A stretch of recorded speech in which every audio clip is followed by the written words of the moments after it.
ओमराजे निंबाळकर यांनी बार्शी निवडणुकीत विरोधकांचे पैसे वाटपाचे राजकारण उघड करत मतदारांनी अशा प्रवृत्तीला जोरदार प्रत्युत्तर द्यावे असे आवाहन केले। सभेत त्यांनी सरकारचा पैसा हा जनतेचाच असल्याचे स्पष्ट करत विरोधी पक्षात असूनही विकास कामे केली असल्याचा उल्लेख केला। लोहमार्ग आणि चौपदरीकरणाच्या कामांचा उल्लेख करत त्यांनी काही स्थानिक आमदारांवर नाव न घेता राजकीय टोले लगावले।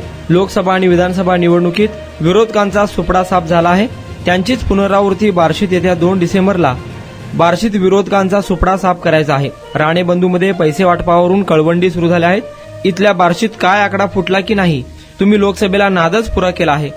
बार्शीत 2000चा आकडा फुटल्याची चर्चा आहे। पैशाचा नाद करून कोणी आपलं मत विकत घेत असेल तर त्याची माज जिरवण्यासाठी प्रचंड पैसे घ्यायचे आणि त्याला असं पाडायचं की त्याची पैसे वाटपाची तल्लफच पेटली पाहिजे, असं आवाहन खासदार ओमराजे निंबाळकर यांनी केले। बार्शी नगरपालिका निवडणुकीत शिवसेना ठाकरे गटाच्या प्रचारार्थ त्यांची सभा झाली। त्या सभेला आमदार दिलीप सोपल, विश्वास बारबोले, निर्मला बारबोले आणि नगरसेवक पदाचे उमेदवार उपस्थित होते। ओमराजे निंबाळकर म्हणाले, लोकांमध्ये संभ्रम निर्माण होऊ नये यासाठी मशाल चिन्ह घेण्याची विनंती विश्वास बारबोले यांना केली होती। प्रसंगी शरद पवार यांना बोलतो असेही सांगितले होते। त्यांनी मोठ्या मनाने माझी विनंती मान्य केली। पुढाऱ्याचा स्वभाव बदलत नसतो, जनतेला ते काही नाही म्हणत नाहीत पण देत काहीच नाहीत, असे देखील ओमराजे निंबाळकर म्हणाले।